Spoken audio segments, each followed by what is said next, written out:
Tranquilo.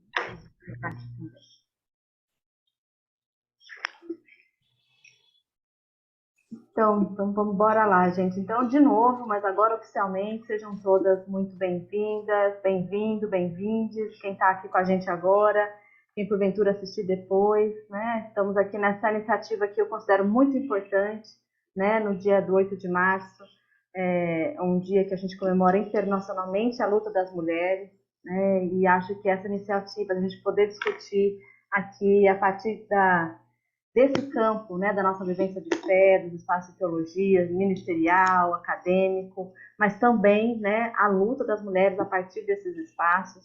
Lembrando, né, que a luta que o 8 de março é uma data estabelecida internacionalmente, acho que é sempre bom a gente lembrar, porque a gente, na sociedade tem uma tendência a fazer um apagamento das nossas lutas, né?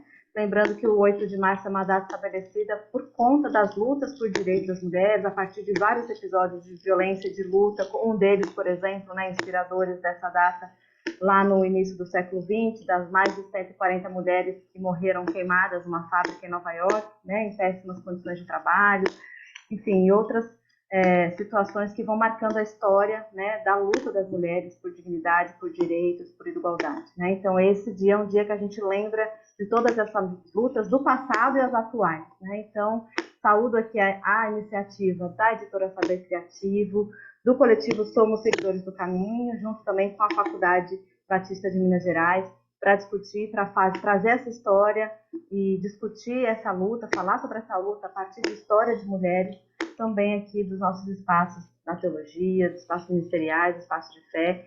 E para isso, então, a gente quer ouvir, né? A gente trouxe duas mulheres que são referentes nas suas áreas, que têm com certeza muito a compartilhar com a gente, inspirar na área ministerial, na área acadêmica, a partir desses espaços nossos da teologia, né? Da missão, do ministério. Depois elas vão se apresentar ainda melhor, mas a professora Regina Fernandes Sanches e a pastora Sônia Mota, que eu já agradeço muito, e agradeço muito também por estar aqui mediando essa conversa hoje. É uma honra, um privilégio, e estou muito animada para escutar também a história e poder conversar com os demais presentes também, para a gente poder nos inspirar, né? E também olhar a partir da história dessas duas mulheres, olhar também para as nossas histórias e para os desafios que a gente tem pela frente, né? Então, antes da gente começar, só vou dar alguns avisos. Eu não sei se todos viram, né, a postagem, a divulgação desse evento. Vão ser sorteados 2 livros, né, da professora Regina Fernandes Sanches e da pastora Sônia Mota também. O sorteio vai acontecer amanhã, a partir daquela inscrição. Se todos aqui estão presentes, devem ter feito a inscrição ali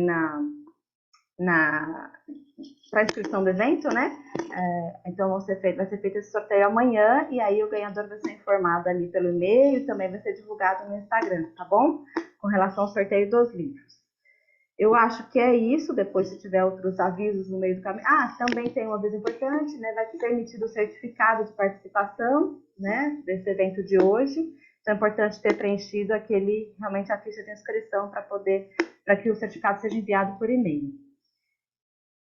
Acho que é isso. Então, qualquer coisa depois. E a última vez, então, a gente vai ter esses 30 minutos de fala para cada uma das nossas convidadas, e podem deixando seus comentários, perguntas no chat, ou também fazer abertamente pelo microfone, que a gente vai ter uns 30 minutos no final para a gente poder perguntar, conversar com as nossas convidadas, comentários, perguntas, tá bom?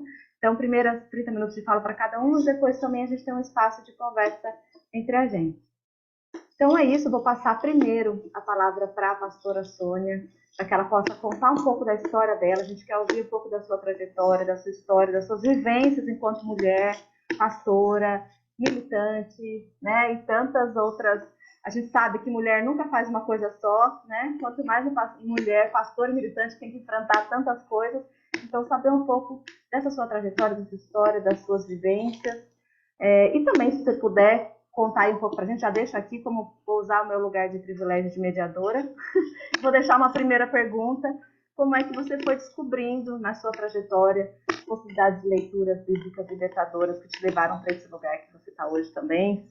Se encaixar aí na sua trajetória é uma coisa que acho que instiga a gente, né? Como que chega como é que as mulheres, né? Como nós conseguimos chegar nesse lugar, nessa posição diante da vida e da nossa fé. Então, passo para você, pastora Sônia, muito obrigada. Vou contar aqui os 30 minutinhos. Você quer que eu te avise quando estiver chegando perto dos 30? Ou como você Seria bom. Então, quando estiver chegando, faltando uns 5 minutinhos antes, eu te aviso. Pode ser? Aí você consegue. Tá ótimo.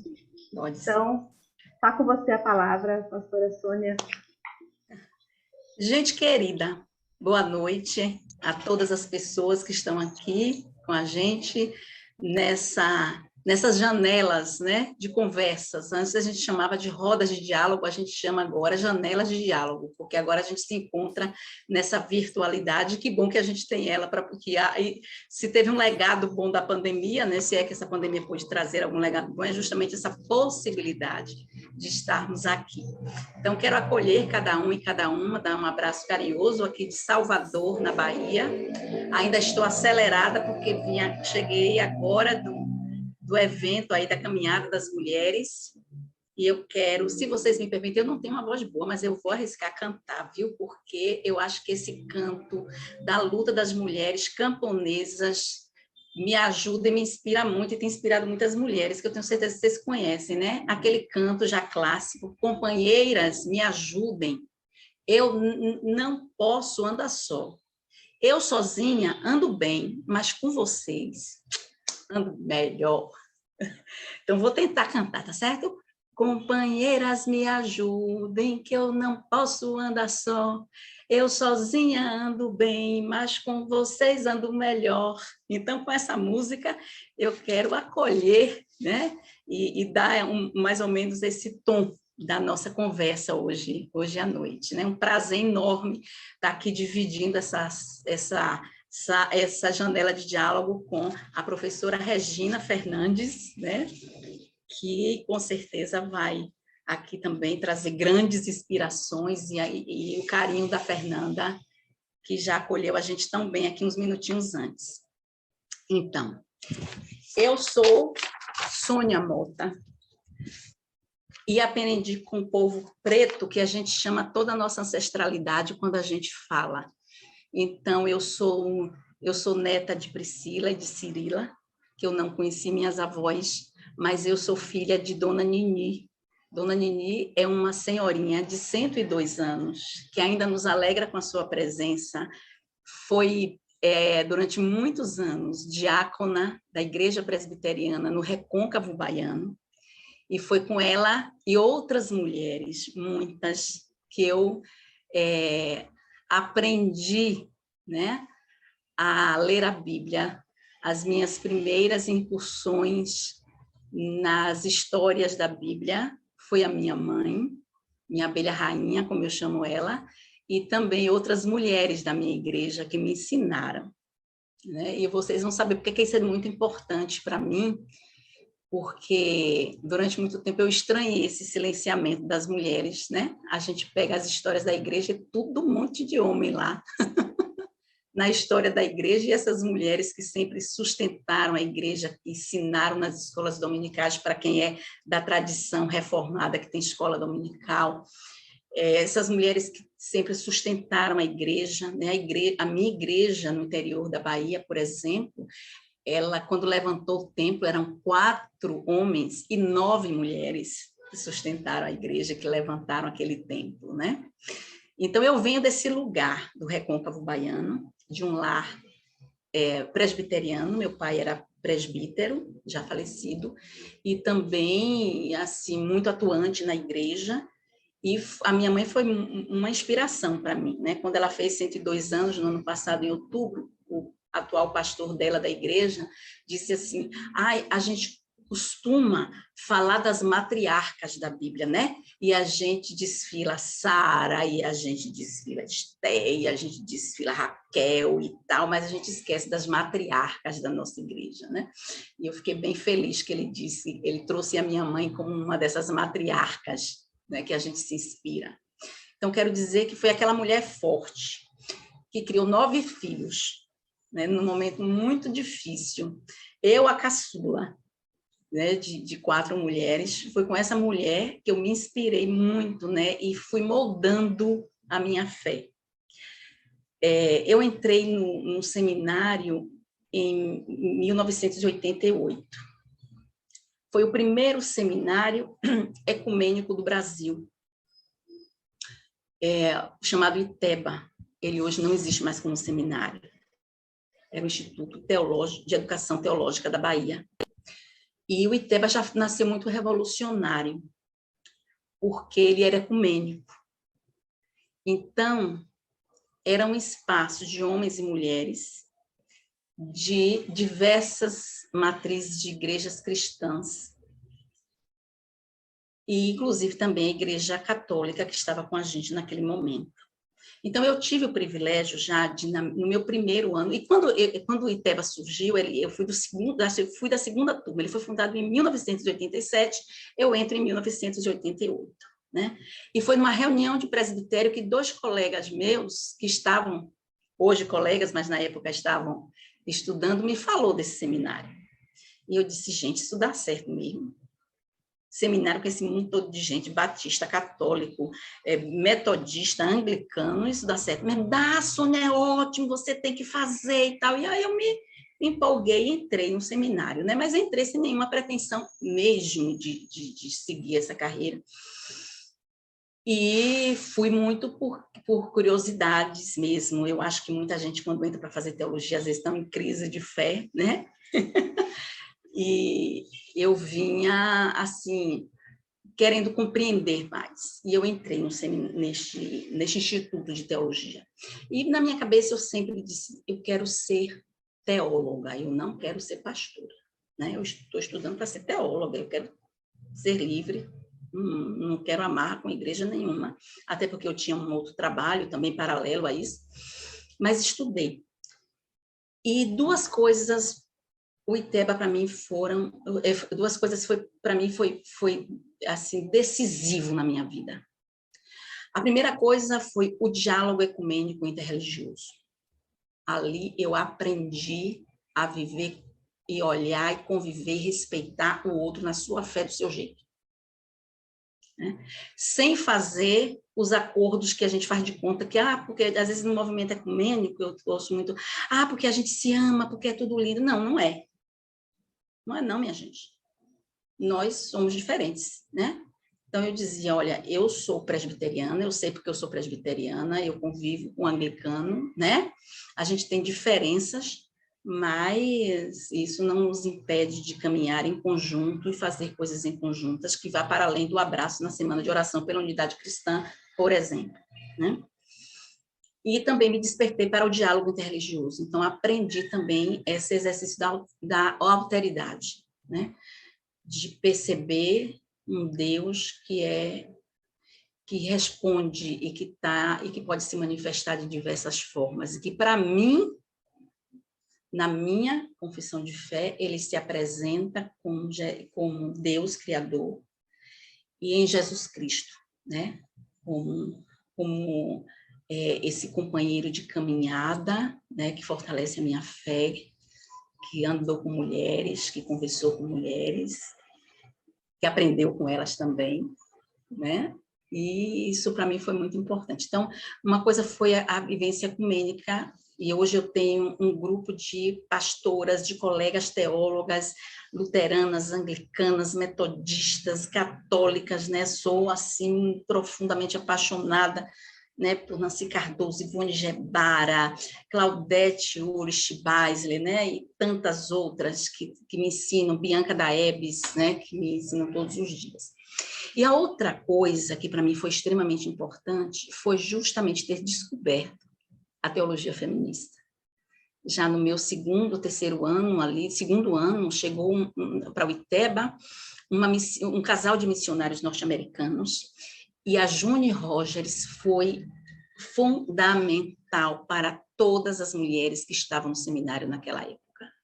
Porque vocês observem, em 89, 90 mais ou menos, nós já tínhamos um grupo de teologia feminista no ITEBA, e ela conseguia para nós os livros de ponta que estavam saindo da teologia feminista.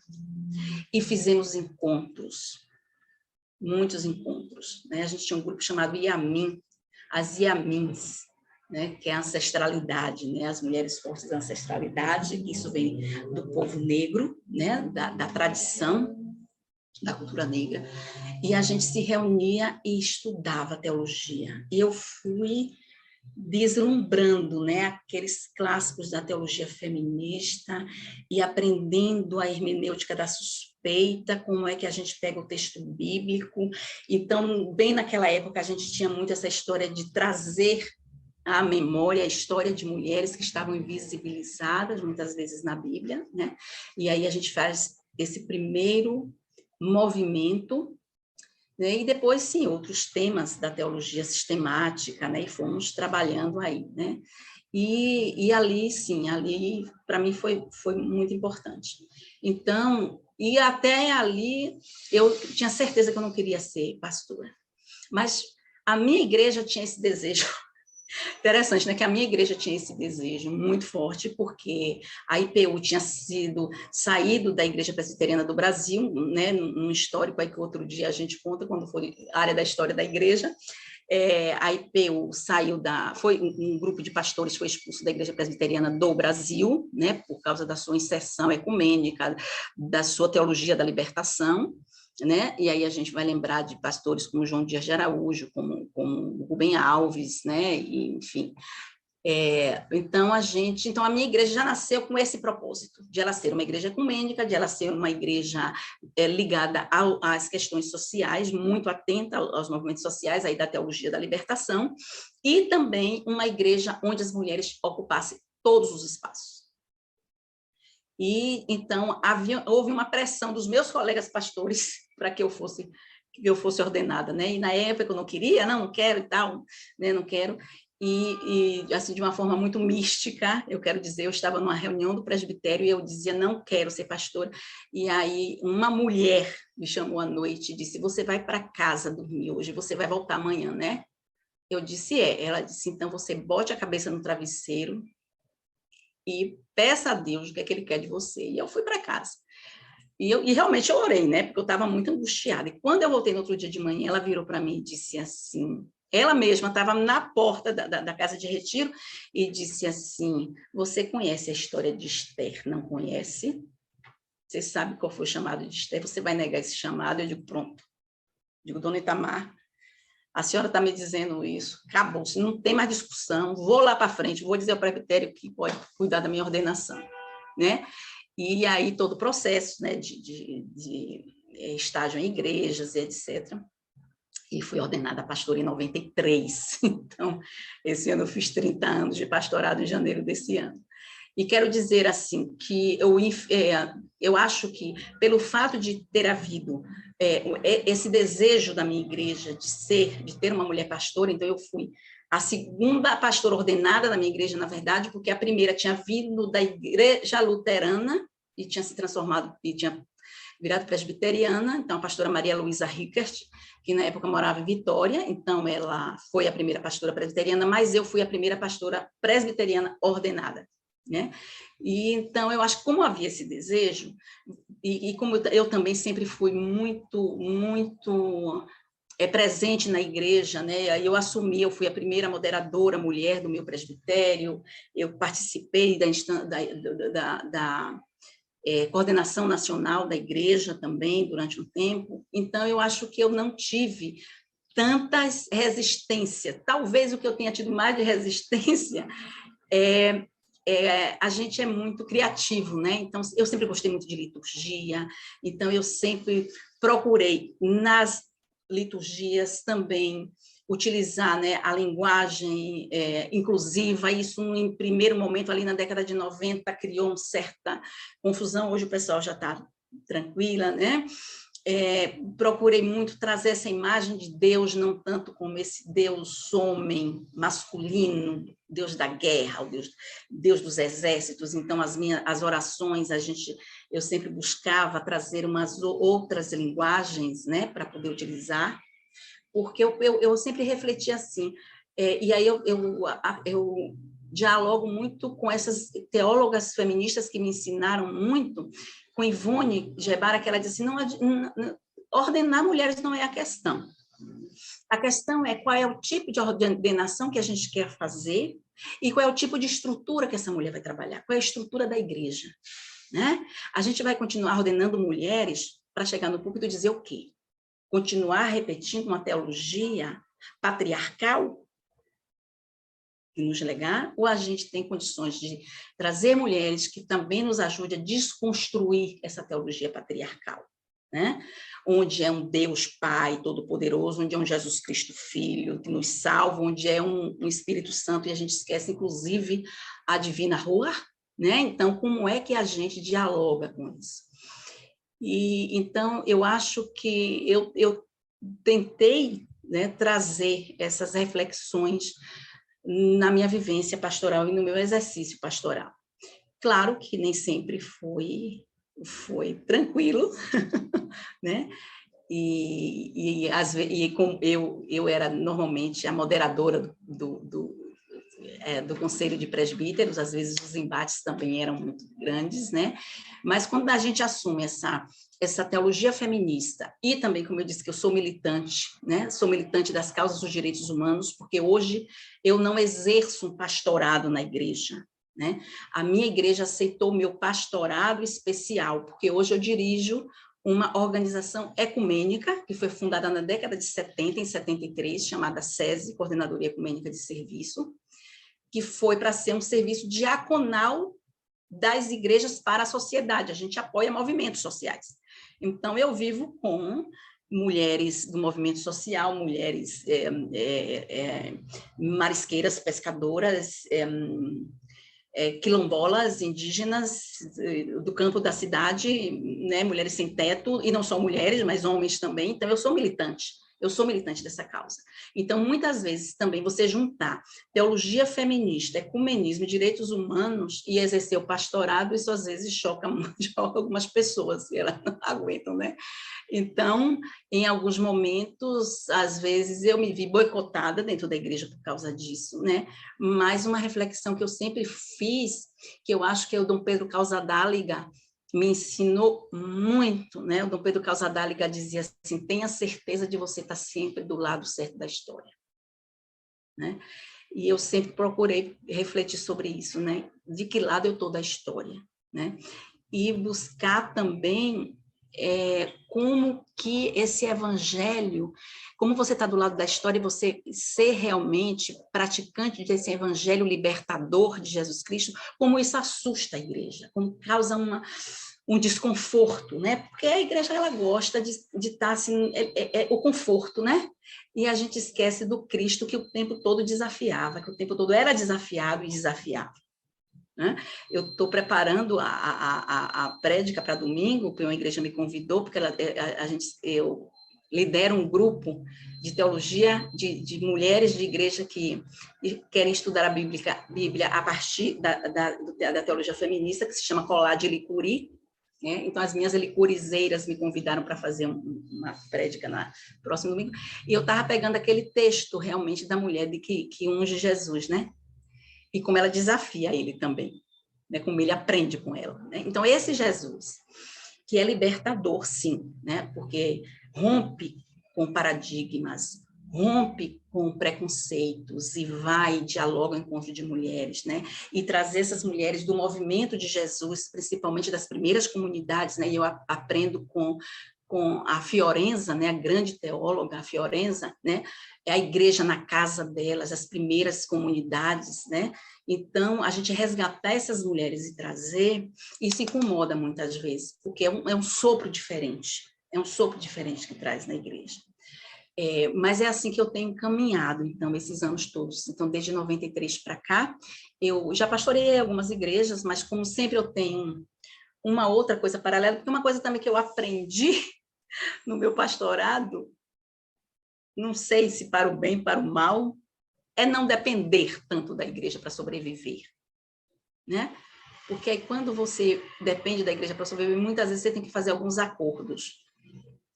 Então, eu busquei ter sempre um outro trabalho, porque eu precisava subir no púlpito com muita autonomia.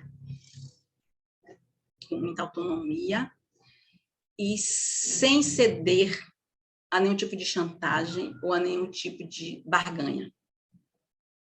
Eu sei que isso não é possível, inclusive para alguns colegas meus, né? Eu sei que isso não é possível para muita gente, mas eu aprendi que a igreja pode ser também uma instituição e uma patroa muito cruel. Muito cruel. E eu aprendi isso com os meus colegas que foram expulsos da IPB, da noite para o dia, sem salários, com famílias inteiras, né? E o quanto isso repercutiu na família deles, né? Porque eu entrevistei, nesse livro que você falou, que vai ser sorteado amanhã, que foi fruto da minha... obrigada! Foi fruto da minha dissertação de mestrado, eu conto um pouco dessa história. Obrigada, Regina. Eu conto um pouco dessa história, né? Porque eu entrevistei filhos e entrevistei esposas desses pastores que da noite para o dia se viram sem nada, né? Por causa de uma igreja extremamente cruel, que não aceitava aquele tipo de evangelho libertador e que, portanto, também fazia esse tipo de... E como isso foi cruel para as igrejas. Então, eu sempre busquei, e eu acho que Deus me permitiu isso também. Não é fácil, eu sei que nem todo mundo consegue, e mais uma vez eu vejo muito a divina rua, né? Essa amorosidade divina na minha vida, me possibilitando fazer isso. Então, se hoje eu estou aqui conversando com vocês, então... Eu sou igrejeira, viu, gente? Eu sou do movimento, eu vou lá para a luta, eu vou lá, mas eu vou para a igreja de domingo, eu sento lá na escola dominical, eu gosto de aprender, né?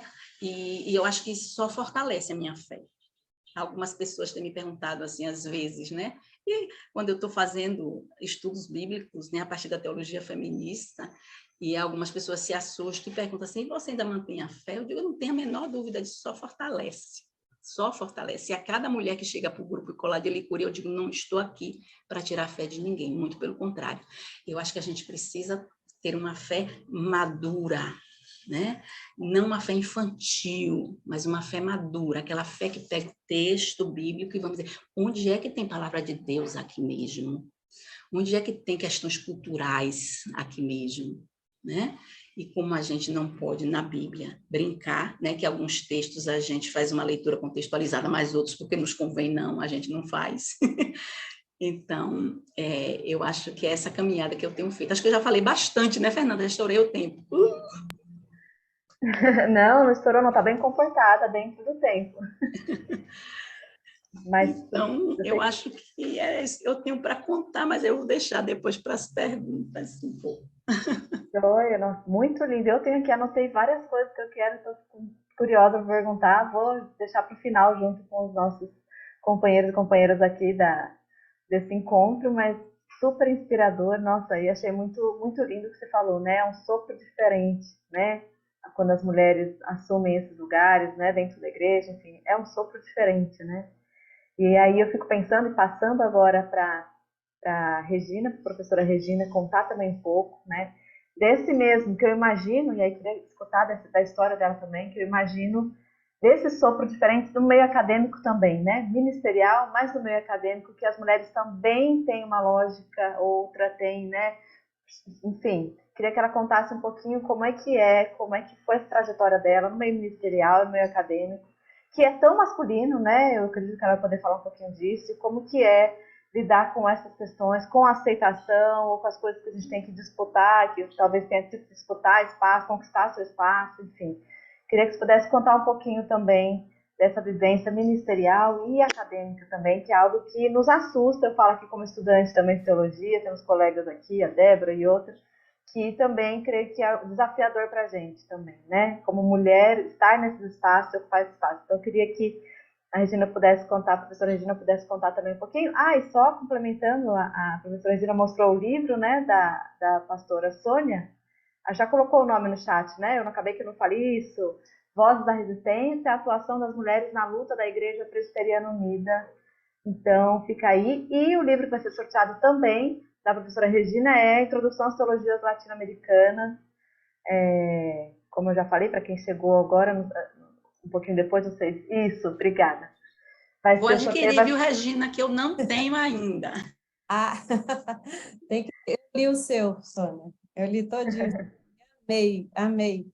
Como eu gosto de livro de mulher, porque ela conta história, ela trabalha conceitos, ela usa método, ela se desfaz dos métodos, é livre, leve e solto, assim, né? A maneira das mulheres fazerem as coisas. E é muito bom para ler. Seu livro é muito gostoso de ler e muito informativo.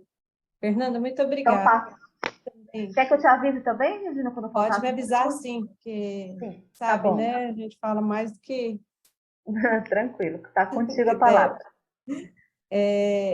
Obrigada, pastora Sônia, por compartilhar, né, suas histórias com a gente. Eu acho que isso ajuda muito a gente a se animar, né? Porque percebe que não está sozinho, que tem gente também na caminhada, nas lutas, resistindo a uma série de coisas.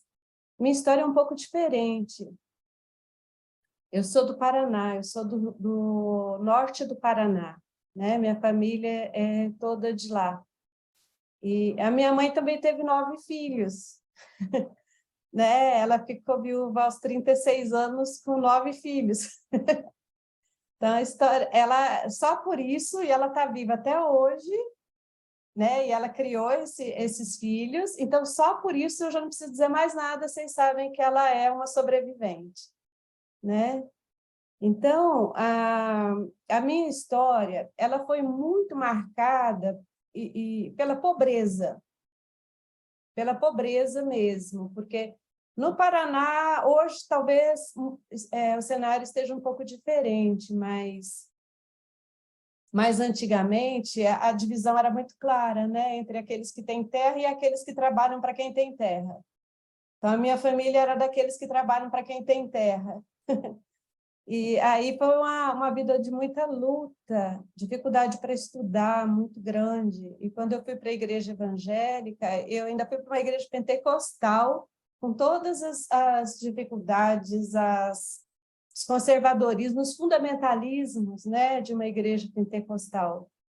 E quando eu quis ir para o seminário, eu tinha 22 anos, eu fui conversar com o meu pastor, que eu queria ir para o seminário, porque sentia uma vocação, um chamado divino, que passava, inclusive, por experiências pentecostais, né? Meu quarto era cheio, eu queria ir para missões, queria ir para a África, a pastora Sônia queria a vida acadêmica e caiu na pastoral. Eu queria a pastoral e caí na vida acadêmica. Então, a gente fez um trajeto meio diferente aí. E quando eu quis ir para o seminário, meu pastor resistiu muito, porque ele dizia, né, que seminário não era lugar para mulher, né?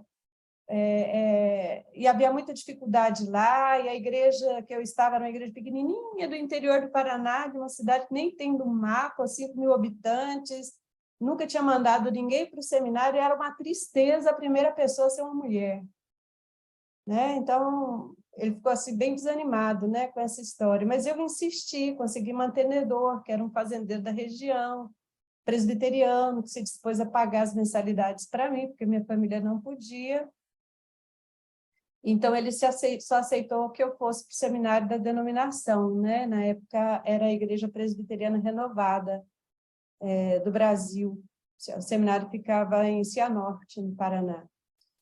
E eu tive que ir para esse seminário porque era o único para o qual ele me dava uma carta de recomendação, né? O problema é que esse seminário, ele tinha um bacharelado em teologia de 4 anos, mas as mulheres, esses detalhes eu estou contando só para vocês conhecerem um pouco da história, de como as coisas funcionaram no Brasil.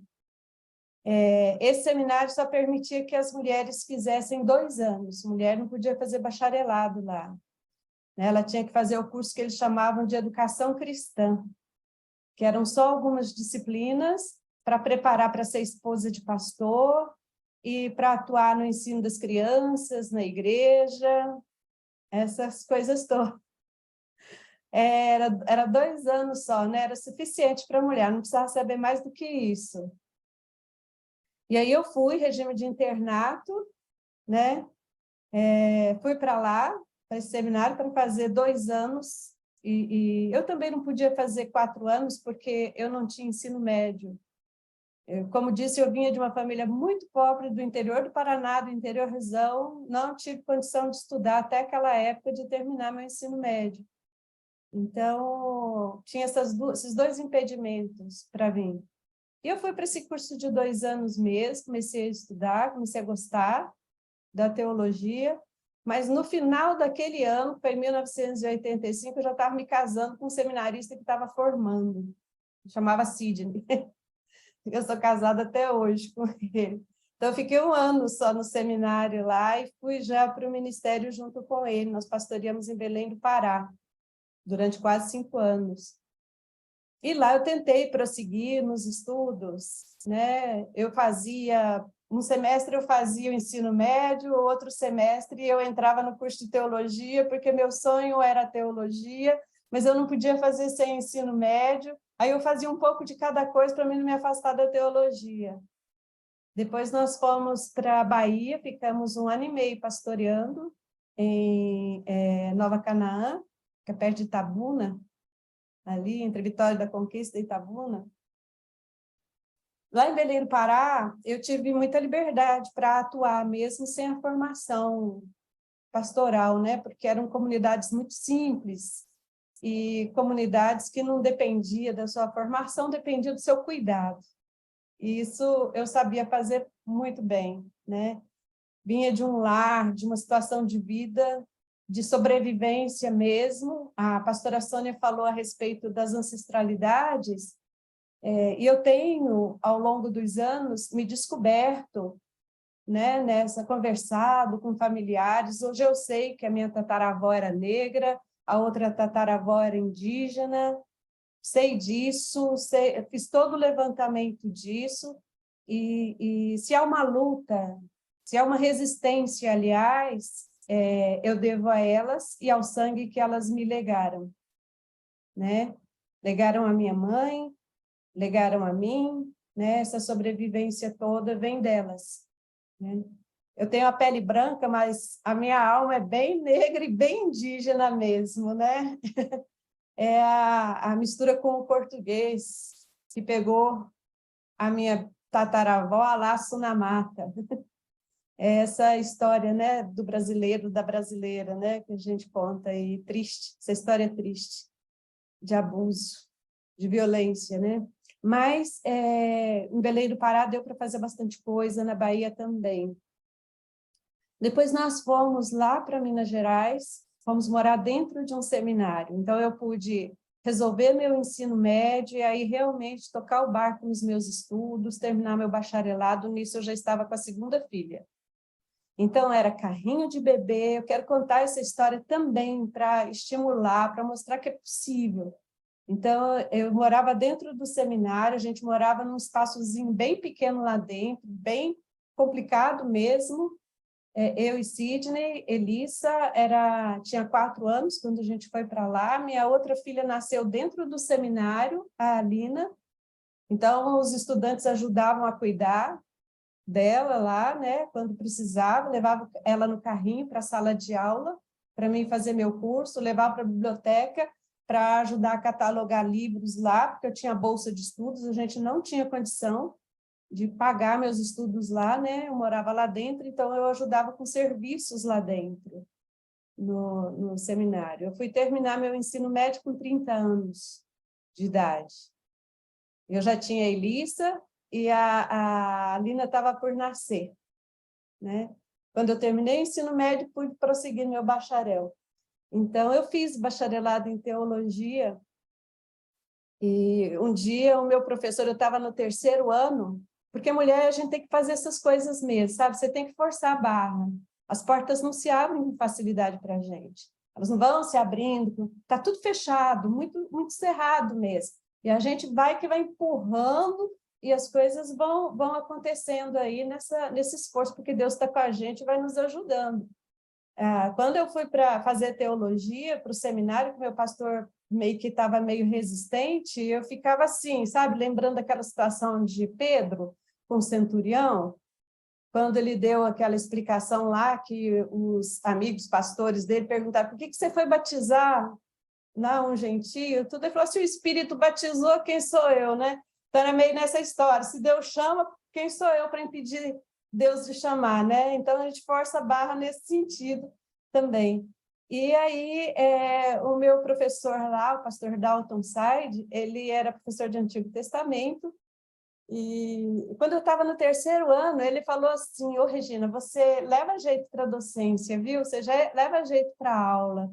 Na hora que você terminar seu curso, você deveria avançar, né, nisso. A professora acredita mesmo, professor? Ele falou, você acredita no que você faz, na apresentação do seu trabalho? Eu falei, se o senhor acredita mesmo, me dá uma oportunidade de aula agora. Aí ele riu na minha cara e falou, como eu vou fazer isso? Eu falei, não sei, o senhor pode colocar o nome do meu marido na frente, não tem problema não. Eu quero ter oportunidade de mostrar que eu sei dar aula. Põe numa turma, né? Naquela época tinha médio em teologia, básico em teologia.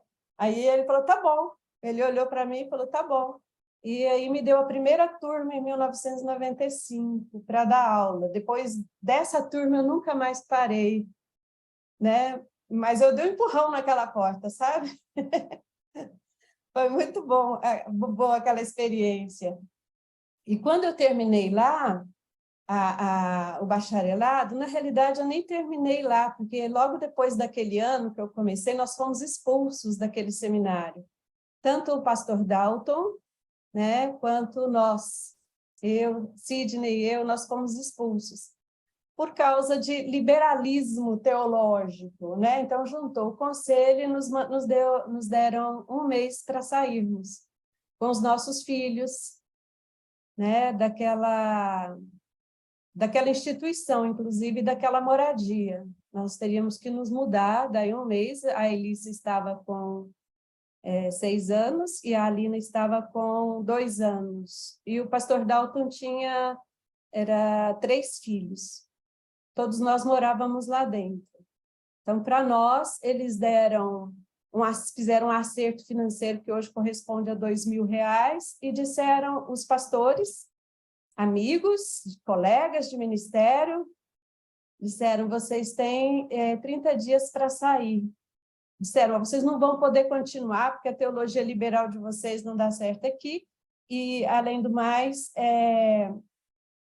nós vamos fazer uma limpeza na biblioteca, no currículo, vão apagar todos esses anos que vocês trabalharam aqui, mas não se preocupa, não precisa ficar preocupado, porque a gente vai fazer um acerto com vocês e vocês têm 30 dias para procurar outra moradia e outro trabalho. E aí nós saímos de lá quando fomos convidados pela Igreja Batista da Lagoinha, lá em Belo Horizonte, para criarmos uma faculdade. Então, lá na Igreja Batista da Lagoinha, criarmos um seminário, uma faculdade, nós fomos para lá.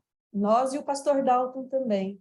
Ele acabou indo para os Estados Unidos e nós ficamos lá, criamos uma faculdade.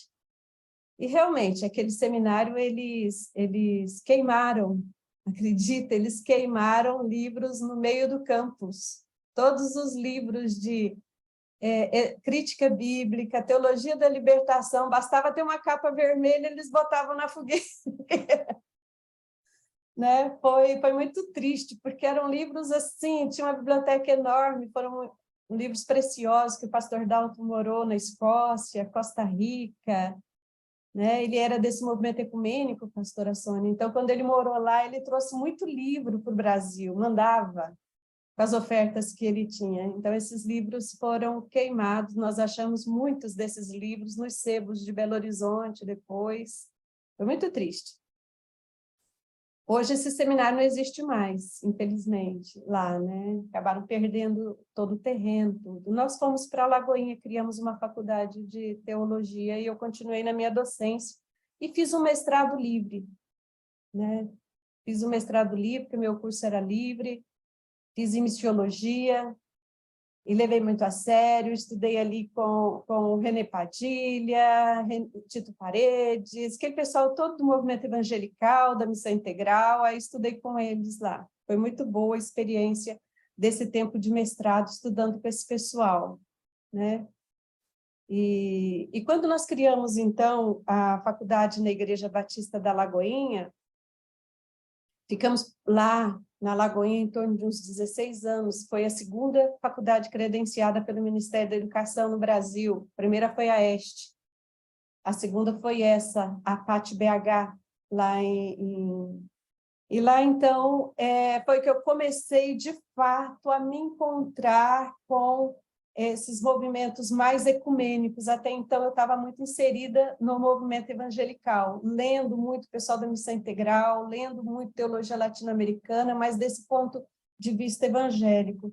Foi lá porque eu acabei tendo que fazer um outro mestrado reconhecido pelo MEC, e eu fiz na Faculdade Jesuíta. E quem me orientou foi o padre Libânio, e ele acabou me colocando em contato com muita literatura boa também, e a experiência lá na FAV, em Belo Horizonte, foi muito boa, muito libertadora, né? Para mim, para a Sidney, e nós organizamos aquela faculdade do jeito que nós gostaríamos que fosse uma faculdade.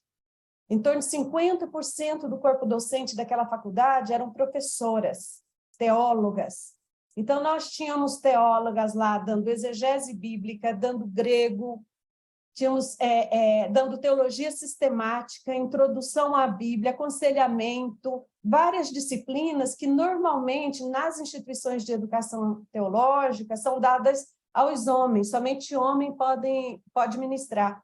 Porque muitas vezes eles até falam, nós temos mulheres aqui na Faculdade de Teologia, e quando você vai ver, o papel delas está restrito à área de português, metodologia científica, quando muito um aconselhamento e uma educação cristã, quando muito. Mas raramente você vai encontrar mulheres no que nós chamamos de núcleo duro da teologia, naquele eixo fundamental da teologia, que são as sistemáticas, as exegeses, né? Essa área mais densa da teologia, raramente você vai encontrar mulher. E lá nós fizemos questão, né, de ter mulheres que eram muito bem preparadas, inclusive, lecionando várias disciplinas dessa área do eixo fundamental da teologia. E foi uma experiência tão boa com essas mulheres trabalhando ali na faculdade.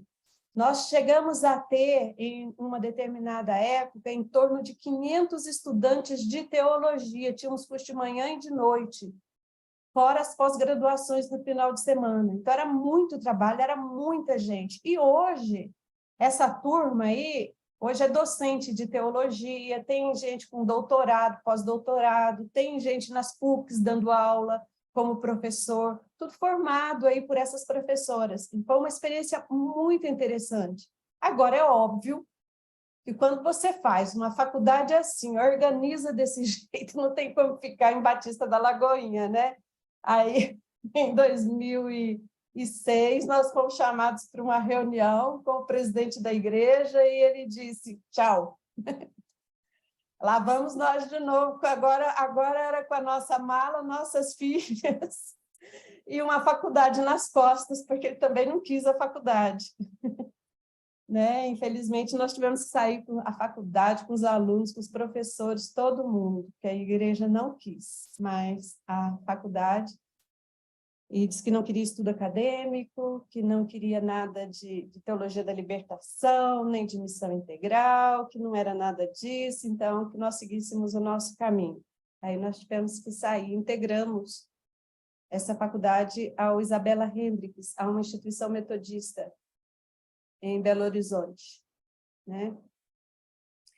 E aí seguimos a nossa estrada, e com isso eu fiz o mestrado lá, não sei se meu tempo também já passou aqui, você me dá um sinal, tá? Outra coisa que foi, assim, desafiadora para mim, como mulher, não era só o fato de ter que estudar, era ter que estudar, dando aula, 40 horas semanais, criando 2 filhas adolescentes, e nesse processo, Deus ainda me deu um outro presente, né? Que foi uma terceira filha, que veio num processo de adoção. Então, eu estava fazendo mestrado e chega um bebê de 6 meses na minha casa, assim, né? Por uma situação de vida, dessas situações de vida, assim. Foi um presente de Deus. Mas pense no desafio, gente.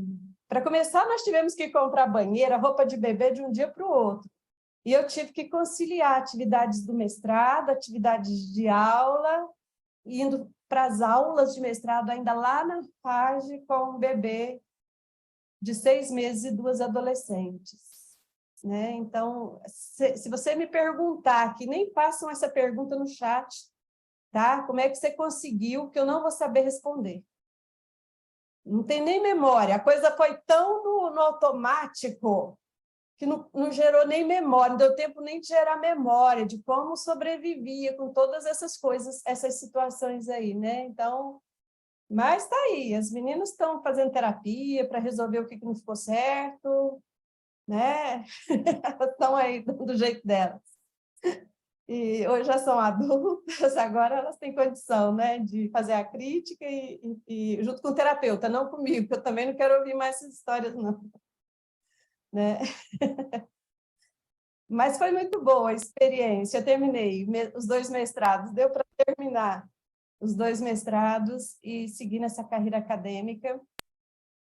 Aí nós fomos para a Faculdade Unida de Vitória, a convite do Zabatiero, trabalhar um tempo lá, trabalhamos um ano com o Vanderlei, com o Zabatiero. Depois voltamos para o Paraná, ficamos um ano na Sul-Americana, lá trabalhando. Eu quero falar esse percurso só porque eu quero fazer uma observação depois, tá?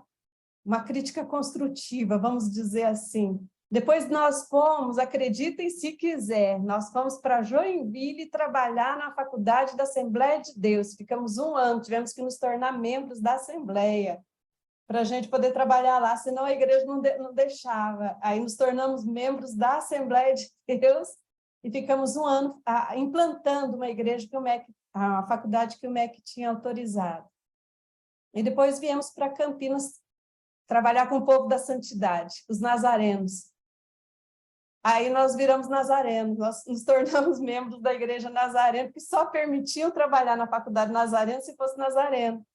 Então, nós nos tornamos membros da igreja nazarena. Por isso, pastora Sônia, que eu lhe disse que agora nós estamos menonitas. Porque passamos por esse percurso aí todo. E a crítica que eu disse que ia fazer é que eu acho que a partir dessa experiência, dessas vivências nessas faculdades todas, né, passando por católicos, passando por pentecostais, passando por presbiterianos, nazarenos, né, Assembleia de Deus, é que o papel das mulheres, todas elas credenciadas pelo Ministério da Educação, todas elas com curso reconhecido, o papel das mulheres ainda está muito restrito nas instituições teológicas no Brasil, mesmo aquelas que se afirmam progressistas. Se você for entrar nessas faculdades mesmo que eu mencionei aqui e em outras, se você for entrar lá e pedir corpo docente, você vai ver que mulher está lá em nível de representação, nunca em nível de paridade. Está representando as mulheres lá, eu detesto essa palavra por causa disso. Né? Tem uma representação feminina lá e muitas vezes em disciplinas que não fazem aquela parte do eixo fundamental da teologia. E uma outra coisa, que foi minha experiência histórica. Em todas essas faculdades e em outras que eu trabalhei, a não ser essa última que eu estou trabalhando agora, eu fiz 60 anos em janeiro, né? Eu entrei na Faculdade Batista com 59 anos. Foi aos 59 anos a primeira vez que eu entrei numa faculdade só para a docência. Só para o ensino. Nas outras todas, eu entrei pelo caminho da gestão. Como coordenadora, na Faculdade Sul-Americana, como secretária acadêmica, e aí, no papel da gestão, é que eu fui me colocando também na docência. Né? Então, aqui na Faculdade Batista, está sendo a primeira experiência que eu tive de entrar exclusivamente como professora, para dar aula. E já me entregaram a sistemática, a história do cristianismo logo de cara, e eu fico, pronto, eu já fico feliz, né? Porque eu estou dentro de um lugar que eu gosto de estar. Mas tem sido esse caminho.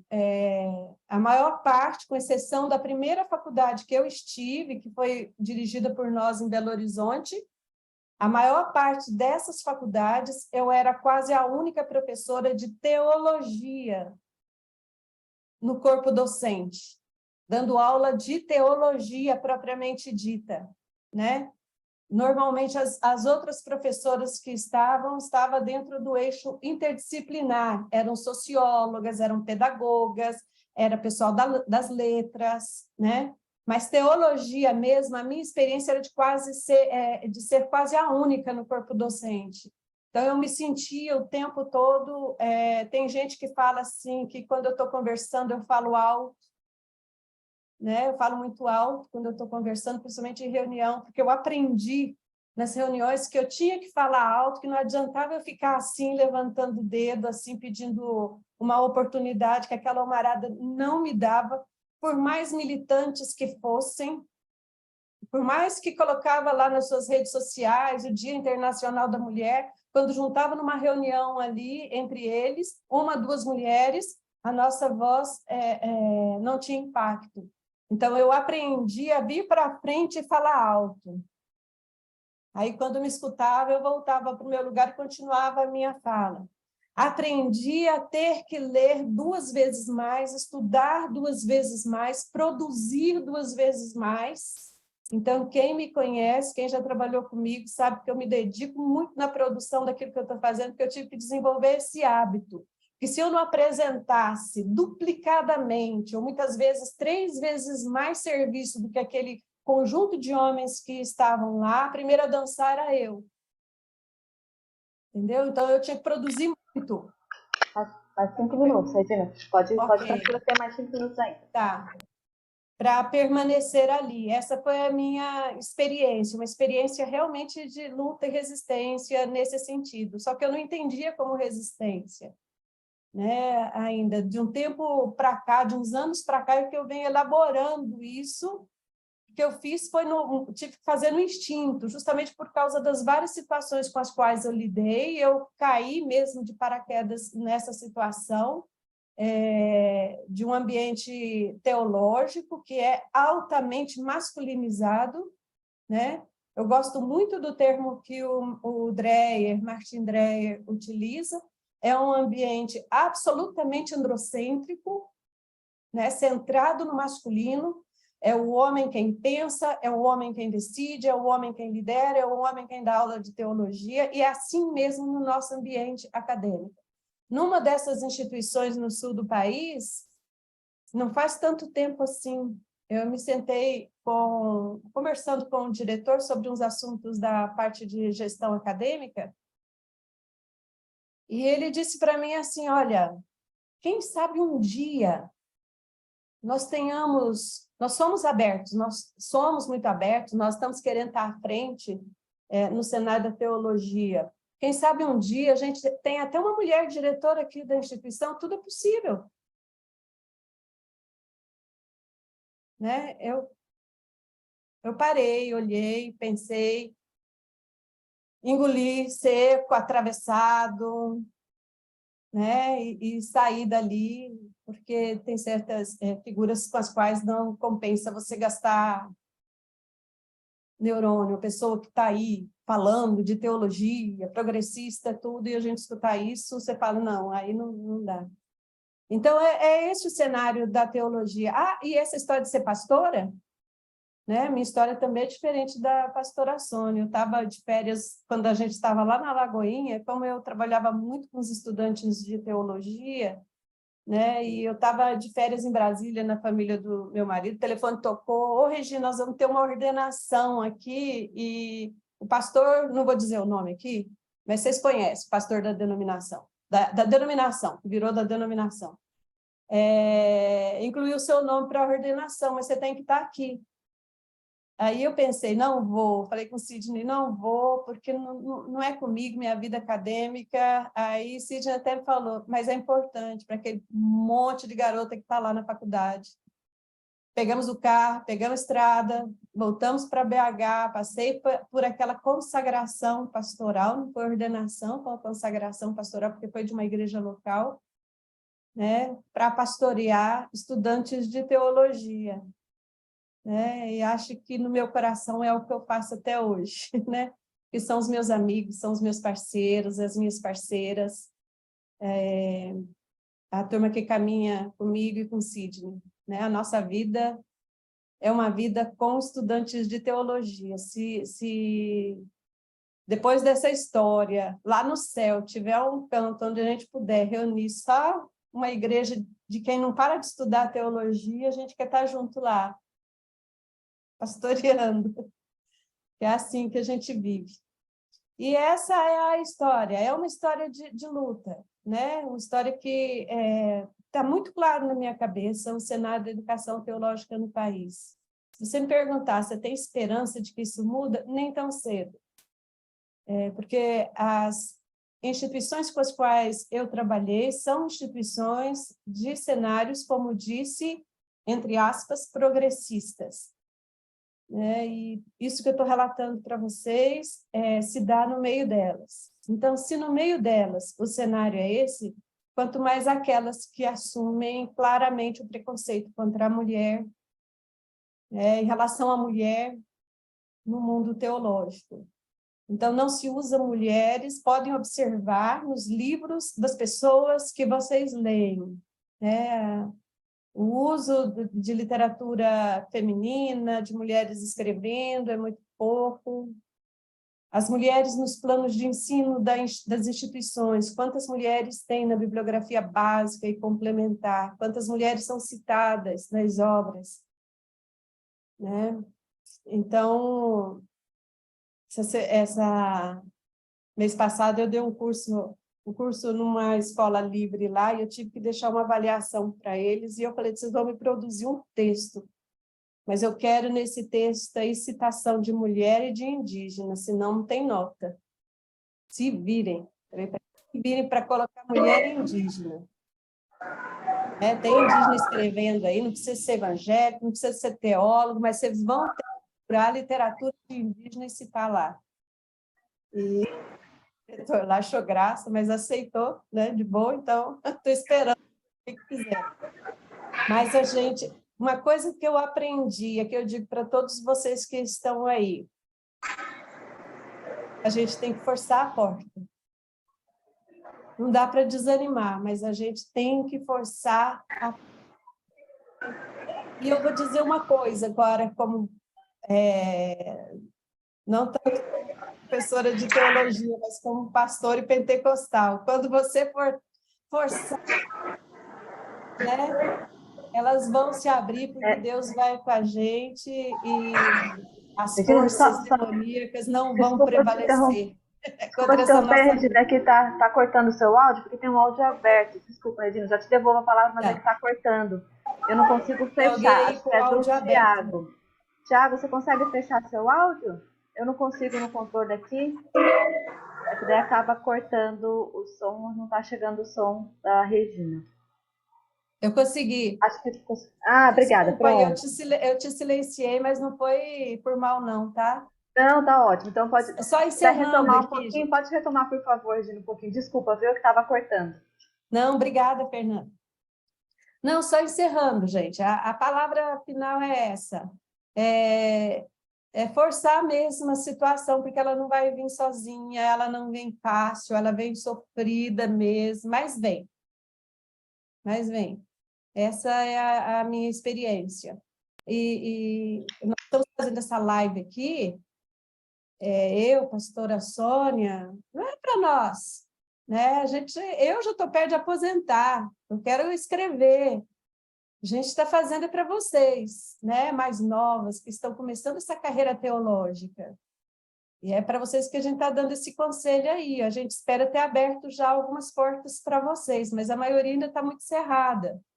Mas força a barra, bate várias vezes, empurra, arruma uma chave assim para ver se você consegue abrir. E olha, eu vou ser sincera, em último caso, dá com o pé. Sabe? Dá um empurrão. E vai na fé. Deus abençoe vocês. Muito bom, muito bom. Fiquei com essa frase gravada desde a primeira vez que você falou, né? Que a senhora precisa entrar com o pé mesmo para conseguir garantir, né, o espaço e conseguir uma entrada. Professora Regina, muito obrigada também pela sua fala. Eu acho que tem uma coisa em comum, fiquei escutando a fala de vocês duas, né? E já vou, enquanto eu faço só esse comentário aqui, vou falando pro pessoal, gente, quem quiser, quem chegou depois, a gente avisou no começo, que a gente vai abrir agora esses 30 minutos para conversar, para perguntas, para comentários. Então, quem quiser, eu já deixo a mãozinha levantada, ou já avisa no chat, eu já vou passar a palavra para vocês. Quem não quiser falar no microfone, quiser escrever no chat, eu leio, mas quem quiser, por favor, também avisa aí que a gente abre o microfone para vocês falarem. Mas só para dizer, então, finalizar essa primeira parte, antes de passar para a gente conversar um pouquinho aqui, dizer que é isso, né? São histórias diferentes, com alguns pontos em comum, mas diferentes, mas o que me chama a atenção é essa força, né? Que a mulher precisa ter, né? Como a Regina falou, né? Em alguns momentos, que precisa ir mais com o pé na porta, né? A gente enfrenta dificuldades, foi muito forte para mim quando você falou dessa questão de ter que falar alto por vezes. Isso é uma coisa muito comum e como isso também é usado, né? A voz da mulher já é um problema para esse sistema androcêntrico, né? A voz de autoridade é considerada a voz masculina, a voz mais grave. Nossa voz é considerada como estridente, é mulher histérica. Então, tudo isso são coisas que a gente precisa enfrentar ainda, né? Para conseguir se colocar e conseguir disputar até os lugares de poder nesse sentido, lugares de poder falar, né? Lugar de poder dialogar, de poder estudar, de poder ocupar espaços. Então, isso foi muito forte para mim. E a mesma coisa quando a pastora Sônia conta, né? Da história que no começo foi diferente, foi incentivada por homens, né? Inclusive, pelos homens da Igreja Presbiteriana Unida, como você contou. Mas, com certeza, eu tenho a certeza, até se contou um pouquinho, na militância, direitos humanos, você teve que garantir um espaço para não ficar refém, para poder continuar usando sua voz de forma autônoma, né? Como é difícil, é muita força. Pastora Sônia já levantou a mão aí, mas vou só perguntar se alguém... Já vou passar para você, pastora Sônia. Se alguém quiser já fazer uma pergunta, eu já passo para elas novamente, para elas poderem comentar, responder. Se ninguém quiser, não acredito, eu já anotei aqui algumas. Se o Paulo Henrique, colega nosso aqui, que legal que ele está aqui, comentou, né, que mulheres assustam, né, parafraseando o Ed. E é isso mesmo, incomodam nos espaços, né, e assustam, precisam sempre estar sendo toreadas para manter o sistema como é. Gente, então eu vou colocar uma questão e já passo para vocês, se nesse meio tempo, as pessoas que estão aqui quiserem escrever no chat questão, ou então avisar que quer falar, a gente passa o microfone. Mas eu queria então deixar uma pergunta, algo que me ocorreu e que eu fiquei pensando, né, enquanto vocês duas falavam. Como vocês, tendo vivido tudo isso, né, enfrentado tudo isso, e como a gente falou agora, né, vocês já sabem o que é, a gente está aqui para tentar realmente, vocês estão aqui para tentar também dar esse incentivo para nós que estamos aí em diferentes fases da caminhada. Mas como vocês veem hoje as mulheres, né, a pastora Sônia, nos grupos de mulheres, na militância, mas as mulheres que são oriundas, né, do nosso meio de fé, né, às vezes tão influenciadas pela teologia mais fundamentalista, enfim, né?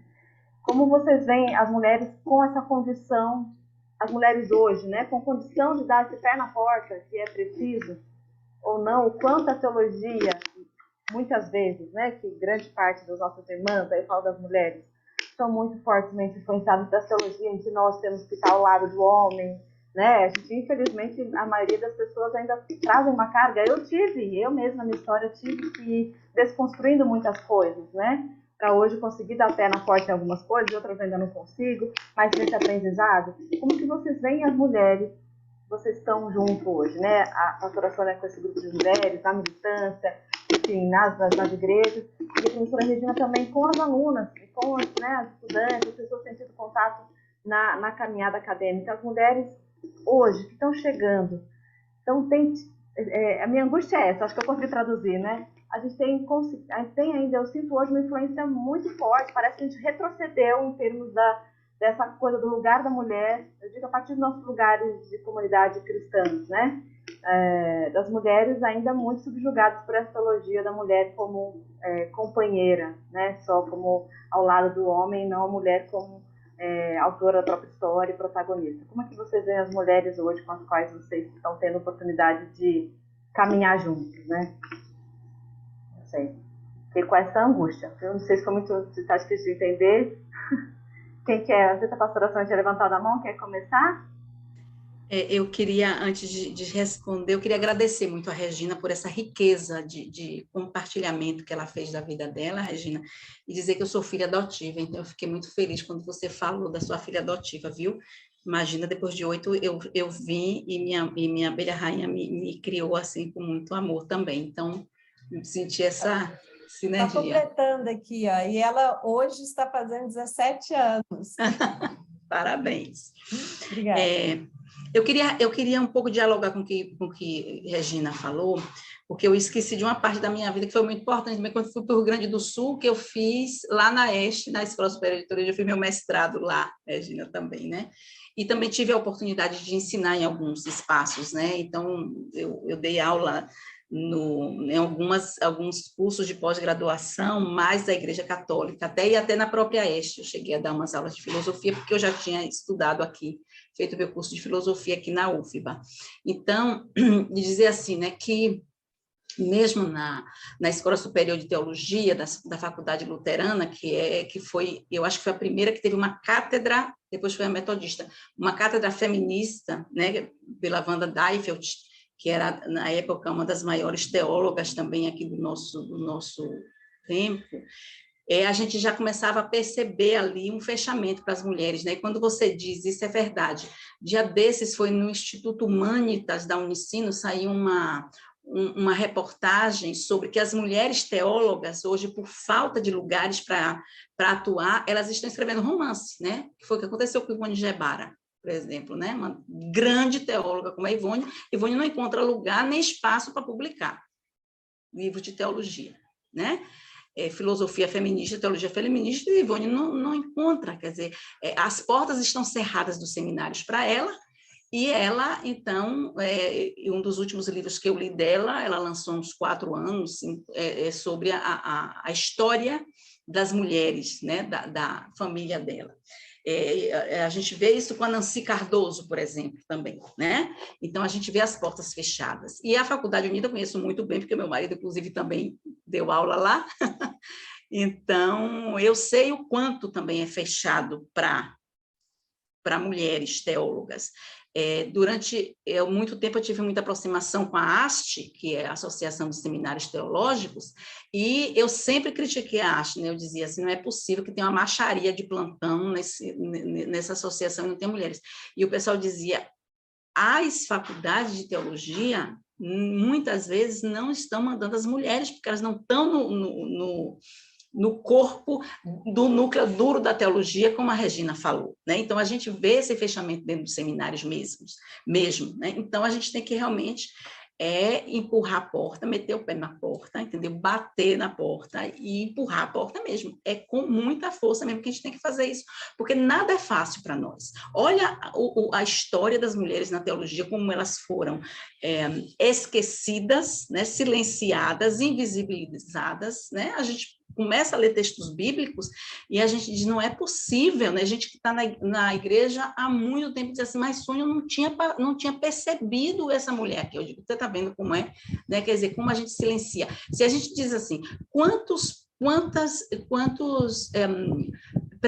prédicas você já escutou na sua igreja que aborda mulheres, né? De uma maneira, não daquela maneira tradicional, né? Mas que traz essas mulheres da Bíblia, né? Você já ouviu alguma prédica sobre Raabe, né? Você já ouviu alguma prédica, por exemplo, sobre Ruth e Noemi, não na perspectiva, ela era uma nora tão boazinha, né? Que normalmente é assim que a leitura tradicional faz, né? Sem ver a revolução, a atitude revolucionária daquelas 2 mulheres pela luta da sua terra e seu território, e você colocar isso junto de tantas mulheres sem terra, que hoje está ali brigando por sua terra e território, por seu direito a ter o título da terra, né? Então, quer dizer, você não vê isso, e isso é verdade. Agora, respondendo a tua pergunta, como é que eu vejo as mulheres? E existe, assim, é fato que a nossa teologia passa por um retrocesso imenso, né? O fundamentalismo, lamentavelmente, ele entrou demais nos nossos seminários, nas nossas igrejas. Nos últimos anos, a gente vê um avanço fundamentalista que está chamando a atenção de todo mundo, né? A comunicadora Magali Nascimento, do Bereia, ela fez para a gente, há uns 3 anos, um estudo sobre o avanço fundamentalista na América Latina, né? E ela pegou, se eu não me engano, 6 países da América Latina, né? E ela viu o modus operandi que o fundamentalismo vem em todos os países da América Latina, né? E dentro das igrejas e contra toda a questão de direitos. Então, a gente vê isso mesmo, a gente tem sentido isso dentro das nossas igrejas, a gente tem sentido isso nos movimentos dos direitos humanos, mas se hoje tem grupos que fazem a diferença, são grupos de mulheres. Né? O que é que as mulheres, por exemplo, as Margaridas conseguem botar de gente, minha gente, em Brasília? O que é o ATL, né? O acampamento Terra Livre das indígenas em Brasília no mês de abril? Tudo é mulher que bota lá. O que é que as mulheres pretas têm feito nesse país no Julho das Pretas? Né? Então, os movimentos revolucionários de massa, e quem bota a gente na rua são as mulheres. Aqui em Salvador mesmo, hoje foi linda a nossa passeata. Quem bota é 1h da tarde, mulherada toda lá. Movimento SUS. Então, eu percebo também que nas igrejas tem surgido, né? A EIG, por exemplo, né? Vozes Marias e tantas outras aí. MUPES, que é um grupo também que a gente tem acompanhado aqui. Então, o que eu vejo, assim, que tem grupos de mulheres resistindo. Resistindo porque resistência é o nosso nome. Né? Nós somos as insubmissas filhas de Eva, as incômodas filhas de Eva, como diz Ivone de Gebara. Nós somos as incômodas filhas de Eva e estamos nessa insubmissão há séculos. Então, mesmo nesse avanço fundamentalista, eu tenho me inspirado e me alimentado muito da resistência dessas mulheres que estão nas margens, que estão marginalizadas, e como diz a jornalista Rosane Oliveira, ela diz de uma forma muito linda, né? Ela diz, é das margens que vem a revolução, é do povo marginalizado, é das margens, né? E somos nós que estamos nas margens, nós estamos nas margens das igrejas, nós estamos nas margens dos institutos de teologia, nós estamos nas margens da academia, mas é das margens que virá a revolução, eu não tenho a menor dúvida. Obrigada, pastora Sônia. Muito inspirador e animador, né? Apesar do tamanho do desafio. Professora Regina, eu vou aproveitar e ler também, vou ler já a pergunta que a Elissa colocou aqui no chat. Se alguém mais tiver, dá tempinho, a gente pode escrever, eu vou ler a pergunta da Elissa. Vocês acham que os feminismos são uma ferramenta importante para abrir mais espaço para as mulheres no ambiente teológico? Ou conseguimos fazer isso sem necessitar do pensamento feminista? Então, já deixo aqui a pergunta também da Elissa no chat e já passando a palavra para a professora Regina. Isso. Antes de responder a pergunta da Elissa, eu queria só reforçar isso que a pastora Sônia disse, lembrando que essa pergunta que você fez, Fernanda, ela passa pela questão hermenêutica. Se nós não lermos a Bíblia de modo diferente, a gente não vai ter amparo para ajudar essas mulheres na sua libertação. Porque, como disse você, são mulheres que estão em meios muito religiosos, conservadores, e boa parte em grupos e meios fundamentalistas, para as quais está sendo passada uma leitura bíblica que tenta manter a mulher naquela condição, né, subalternizada, silenciada, com a tal da teologia da submissão da mulher. Então, a gente precisa avançar mais e ser mais intenso no nosso esforço hermenêutico para poder oferecer outras possibilidades de leitura bíblica para essas mulheres, porque eu acho que aí é o principal caminho da libertação delas, se elas vão ter mais uma liberdade maior, entendeu? De avançar nessa luta, porque vão se sentir amparadas biblicamente. Para isso é preciso uma outra leitura, porque essa leitura que o Dreyer fala, androcêntrica, essas traduções que a gente tem, que são traduções comprometidas, marcadas, né, por esse androcentrismo, as nossas tradições doutrinárias também estão todas, está tudo comprometido por essas hermenêuticas, né? Porque na teologia as coisas funcionam assim, você faz teologia, você produz leitura bíblica, teologia, e é a teologia que ampara toda a construção depois teórica, racional das igrejas, que são as doutrinas, que são as ortodoxias delas, né? Então, se não mexer lá na leitura da Bíblia que está se fazendo, não tem impacto aqui, entendeu? Então, é preciso ir para as escrituras e fazer novas leituras, né? A pastora Sônia sabe disso, ela está envolvida também com o CEBI, que faz todo um esforço de leitura popular da Bíblia, e principalmente a partir também da condição dessas mulheres e mulheres pobres, né?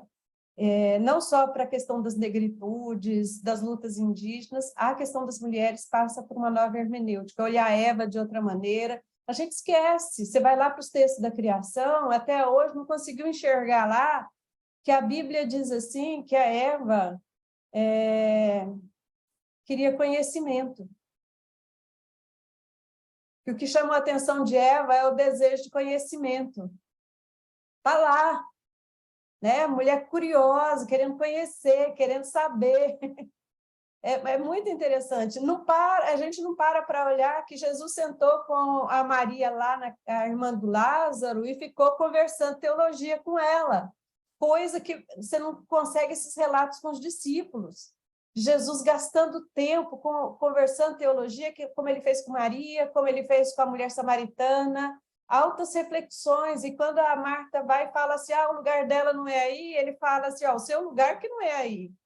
Fala para Marta, seu lugar que não vem aqui conversar com a gente, o seu lugar é aqui com a gente, nessa liberdade toda, e não aí cumprindo um papel que te designaram. Mas as mulheres são estimuladas a não ver isso, a não enxergar isso. Isso que a pastora Sônia falou, por exemplo, da Ivone Gebara e tantas outras mulheres, gente, isso é histórico. No período medieval, aliás, lá na patrística, você tem um monte de mulheres que produziram pensamento, produziram filosofia, e como não podiam publicar as suas ideias, como não tinham não era nem espaço, lá elas não tinham direito, né? Elas faziam através de carta, de música, de poesia, no período medieval, através da mística, né? Produziram muito no campo da mística, e muitas foram até mortas por causa disso. Então, para você achar essas mulheres lá, você tem que fazer um trabalho arqueológico, de escavação literária mesmo, para tentar achar, porque não é que elas foram só impedidas, o que elas conseguiram produzir, boa parte foi destruído. Foi destruído. O Humberto Eco, ele fala assim que os filósofos antigos, eles impediram as mulheres de produzir filosofia, de pensar filosofia. Mas antes disso, eles se apropriaram do pensamento delas.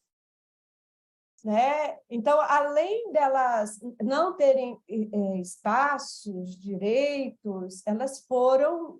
O que elas produziam também, muitas vezes, era cooptado. Mas elas foram fazendo, na luta, na resistência, e você encontra alguma coisa dessas mulheres, né? Mas, infelizmente, não na literatura oficial da igreja. Os pensamentos, aquilo que a mulher produz até hoje, não serve para amparar, fundamentar o ensino oficial da igreja. Tá? O nosso pensamento ainda é clandestino. Ele é assim, meio debaixo do chão, sabe? A gente vai fazendo assim, né? Então, a gente passa por isso ainda. Quanto à pergunta igualmente as teólogas, as reformadoras. A Claudete da Unida, ela tem um texto muito bacana na internet sobre as reformadoras, né, pastora Sônia? Vale a pena vocês recuperarem lá, porque ela destaca, né, o papel das mulheres reformadoras, que também são esquecidas. A única situação em que as mulheres não eram esquecidas e que não eram impedidas é quando elas eram financiadoras de ministérios, né, e de movimentos. Mas essa pergunta da Elissa, que sobre se o feminismo é importante, ele é essencial, fundamental. Sem o movimento de luta que se faz a partir da condição das mulheres e a partir das novas consciências delas, a gente não consegue avançar. Se nós estamos nessa live hoje, falando abertamente sobre esse assunto, nós devemos isso, e muito, ao movimento feminista, né? Que ele, sim, né? Chutou o pé, chutou a porta. E foi várias mulheres que, nesse movimento, né, historicamente falando, em várias partes do mundo, né, atuaram sendo maltratadas, sendo tratadas assim, de forma muito inadequada, por se envolverem com o movimento feminista, por sequer ter uma fala feminista, muitas vezes é motivo de você ser maltratada no ambiente eclesiástico. Então, o movimento feminista é essencial, a teologia feminista é aquela que está responsável, e continua estando responsável por ajudar a gente a descobrir novos caminhos hermenêuticos para a escritura, para a história, né, fazer essa volta aí, essas releituras aí. Então, é fundamental e não tem como seguir sem ele. Inclusive, eu sempre coloco num texto meu, tem um historiador das missões, né, porque eu dei aula de missiologia há muito tempo, a gente encontra essas pérolazinhas assim, e ele fala sobre o movimento das mulheres solteiras nas missões, que no século XIX teve muita mulher solteira indo para o trabalho missionário. E que boa parte delas iam solteiras e não queriam casar mesmo, porque se elas casassem, elas podiam trabalhar feito condenadas, e o que elas faziam seria, como é que eu digo assim, atribuído ao esposo. Então, elas preferiam ir solteiras para poder trabalhar com liberdade e também não ver o seu trabalho sendo atribuído a um homem. E ele diz assim, quer saber mais? Esse movimento missionário das mulheres solteiras, no século XIX, certamente foi uma expressão do feminismo que estava surgindo e se desenvolvendo, então, principalmente no Ocidente. Então, pode ser feminismo sem problema, porque começou nesse meio protestante assim também, paralelamente. Deus está nesse negócio, tá? E o Espírito Santo vai nos iluminando para essas lutas e resistências, é assim que a gente tem que ver os carismas hoje em dia, né? Que a atuação do Espírito para nos empoderar, literalmente, para a gente bater com força o pé na porta. Tá joia. Olha só, estou aqui tentando acompanhar o chat, pessoal. Tem algumas referências que foram sendo citadas aqui, a pastora Sônia colocou no chat, outras pessoas também colocaram. Quem está acompanhando depois, não sei como vai ficar a gravação também, foram tantas referências importantes para a gente poder, eu estou anotando aqui também para a gente poder ir atrás. A gente está chegando no nosso teto, então eu vou fazer a última pergunta aqui. Ixi, tem duas. Eu vou fazer o seguinte, eu vou ler as duas perguntas que estão no chat, e aí vou pedir a ginástica de passar para cada uma das duas, tentarem responder, e também já fazer algumas considerações finais para a gente ir para o encerramento. Pode ser assim? Tudo bem? Vou ler então aqui, são duas perguntas da Elissa. A segunda pergunta da Elissa. Possuem alguma orientação para as jovens teólogas que estão buscando seu espaço na teologia hoje? Essa pergunta da Elissa, e acho que tem uma pergunta aqui do Paulo Henrique também. Como nós, homens, podemos ser úteis, para além de não atrapalharmos, nessa luta dentro desse espaço de fé? Então, fecho com essas duas perguntas, aí passo para quem quiser começar primeiro. Acho que pode inverter agora para variar? Pode ser. Pode. Então, vai lá. Aí, tentar responder e fazer também as considerações finais, e a gente passa para a pastora Sônia também depois. Tá, a pergunta da Elissa, eu responderia assim, estuda bastante, não desanima por portas fechadas, porque os homens, às vezes, fecham numa espécie de clube do bolinha, aquela coisa toda, que isso não te desanime. Já há muito tempo é assim, então encara essa situação, mas estuda bastante, publica. No meu caso aqui, com a Elissa, que é minha filha, quando a gente viu que estava tendo dificuldade para publicar, a gente criou uma editora. E aí essa editora não é bancada por ninguém, é por nós mesmos, pelo nosso trabalho. Então, a gente publica quem a gente quiser, a gente escreve, a gente mesmo publica. entendeu? E a gente espalha por aí, e nós somos empreendedoras, então, use esse dom aí do empreendimento que Deus te deu, né? E publica as coisas que você faz. Então, é não desistir. A primeira coisa é isso, porque hoje nós estamos vivenciando, pelo menos nas escolas de teologia, um esvaziamento da presença de mulheres. E eu dou razão, porque falta espaço, né? Hoje os meninos estão sendo muito estimulados a buscar profissão e outros espaços estão se abrindo.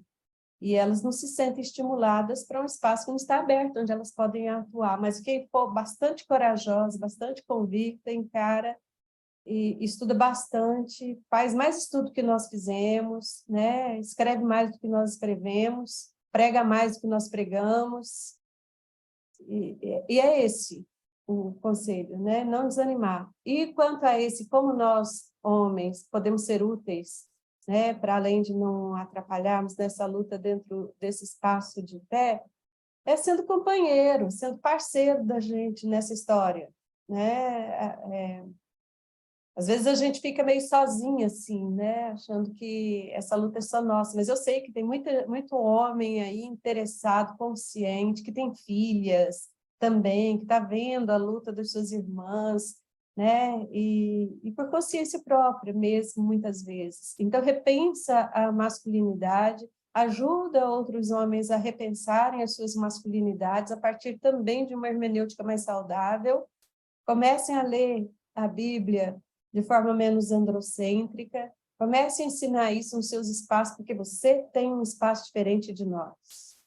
Você que é homem tem oportunidades diferentes de nós. Você tem espaço para pregar, você tem espaço para ensinar, você tem espaço em faculdades. Então, usa esses espaços para abrir caminhos. Uma coisa que a gente tem aprendido na nossa editora, e que eu sempre digo, que é uma coisa que a gente faz com muito carinho, é ser um espaço de voz. Então, a gente tem publicado obras do pessoal da negritude, indígenas, vamos publicar 2 obras agora, né, sobre questões LGBTQIA+.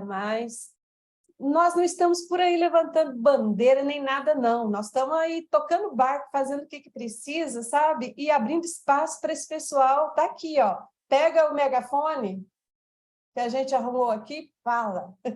Então, é isso que a gente está fazendo com as obras. Os nossos livros são isso. Então, é bem isso. Você, homem, ao invés de segurar os espaços para si, que essa é a tendência, as oportunidades para si, faz igual um pastor missionário fez uma vez, foi na década de 80, eu fui num congresso brasileiro de missões, em Guarapari. E chamaram um pastor que era missionário entre os ticunas, né? Acho que era o pastor Prado, alguma coisa assim. E falaram para ele poder falar sobre o trabalho missionário dele entre os ticunas. E eu estava lá, ansiosa por ouvir as experiências do missionário, né? E ele foi à frente de umas 600 pessoas naquele evento. Ele foi à frente, ele falou assim, pegou o microfone e disse, olha, eu agradeço muito essa oportunidade, o convite que vocês me fizeram, me colocaram no programa desse evento, mas eu quero usar esse meu espaço de fala e dar oportunidade para 2 ticunos falar. Eu acho que eles falam melhor do que eu. E foram os 2 ticunos lá na frente, né?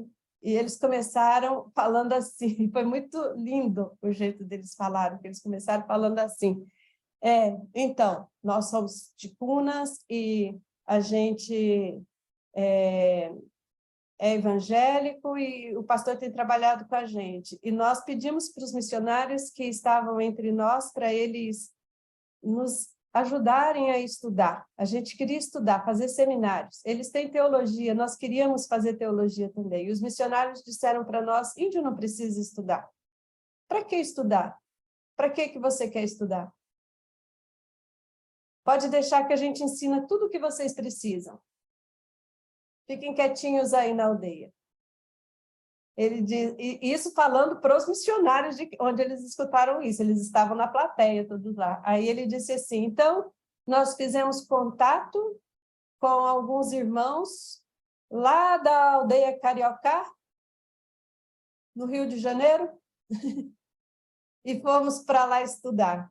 E eu fiquei encantada, né? E ele estudou, e eu fiquei encantada. E o ano passado, eu tive a oportunidade de conversar de novo com esse indígena Ticuna, pastor Eli Ticuna.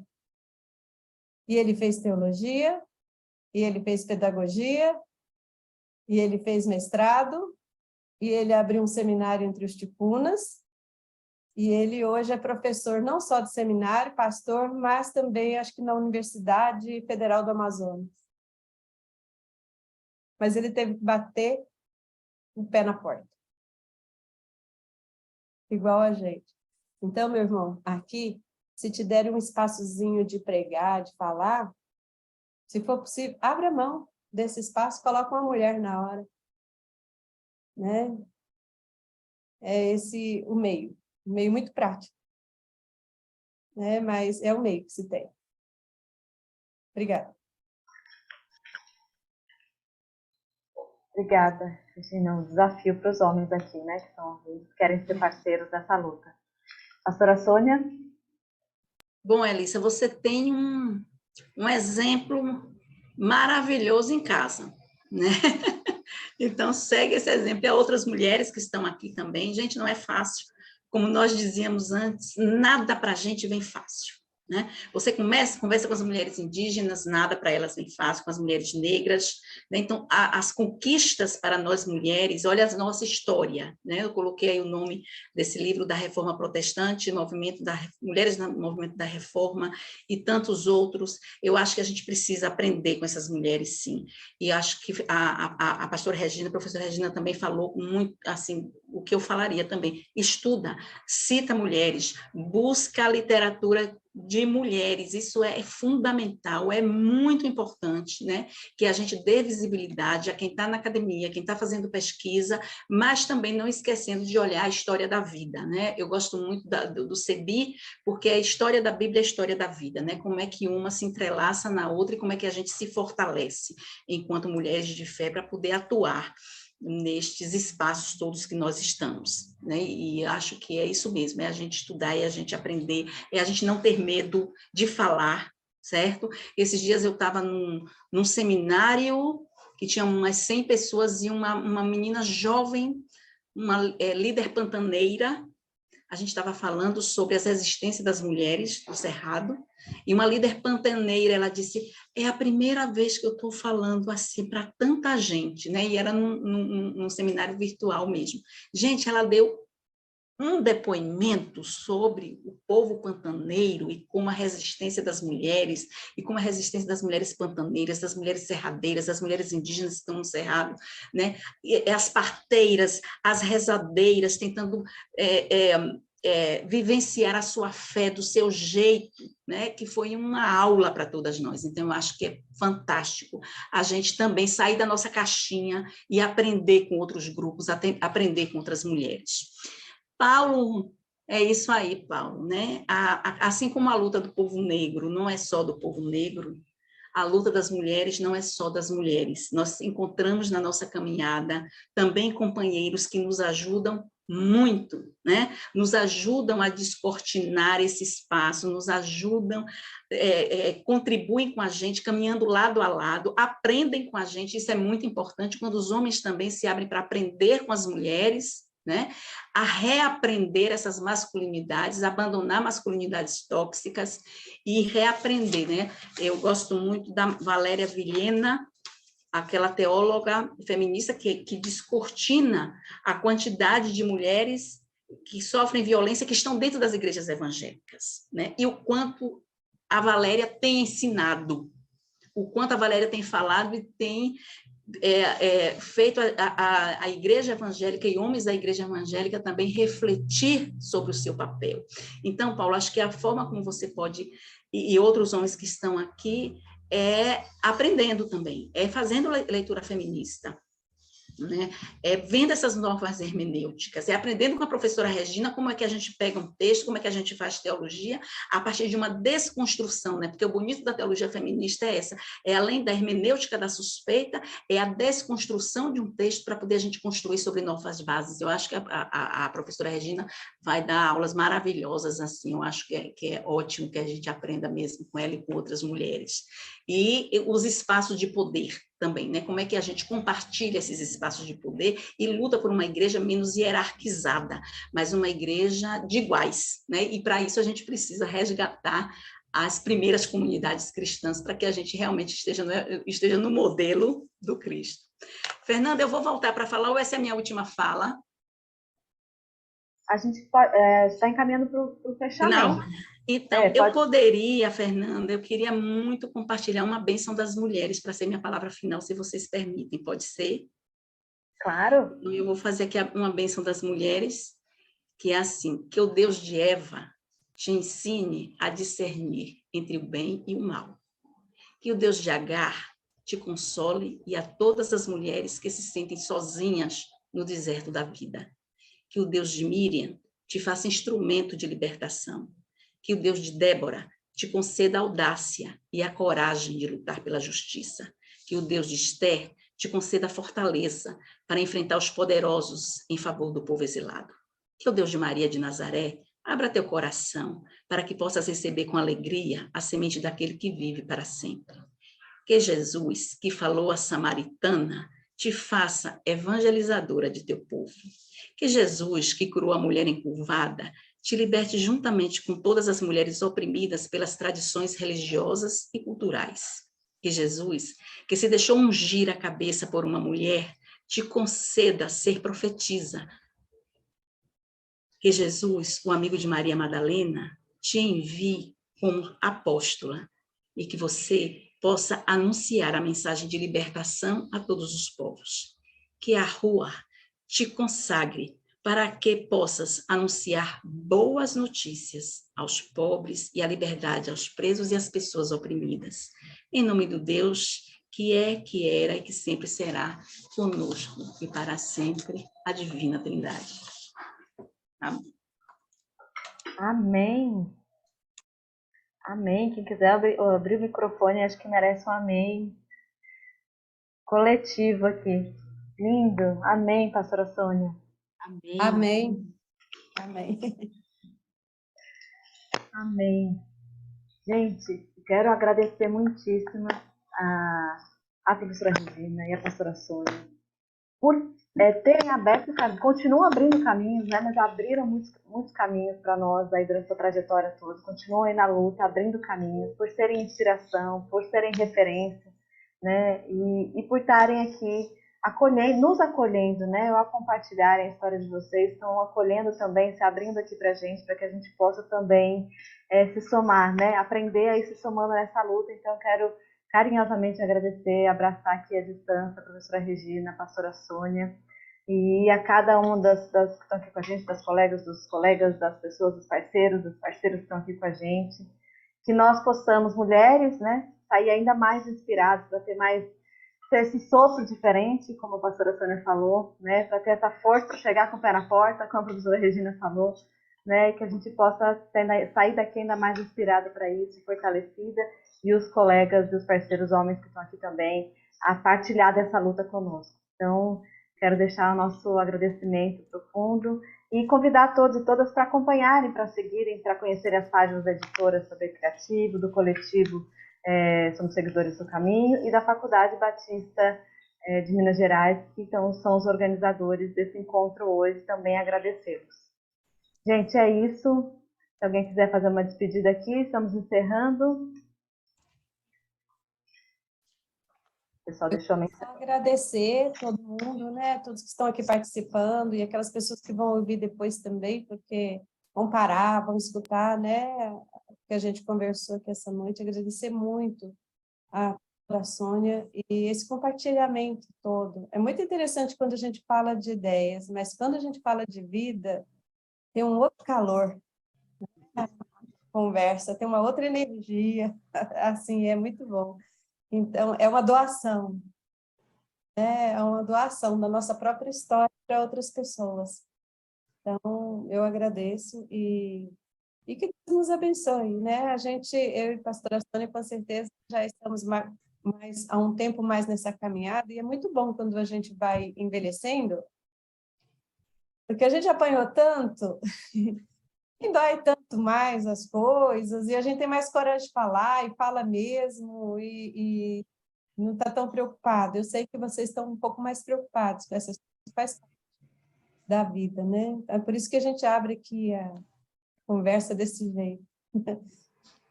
Por esse espaço, de poder falar desse jeito, né? Com pessoas que já têm esse tempo de caminhada, com essa liberdade toda, e gente com paciência para ouvir. Vocês.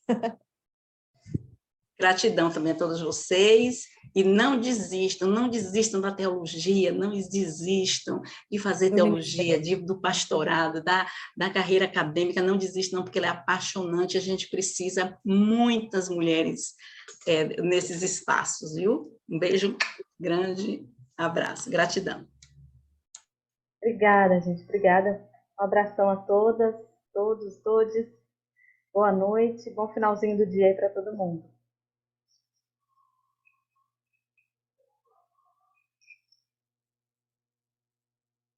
Você tem que encerrar a gravação? Eu não sei se. Eu sei que está no controle, né? Também aí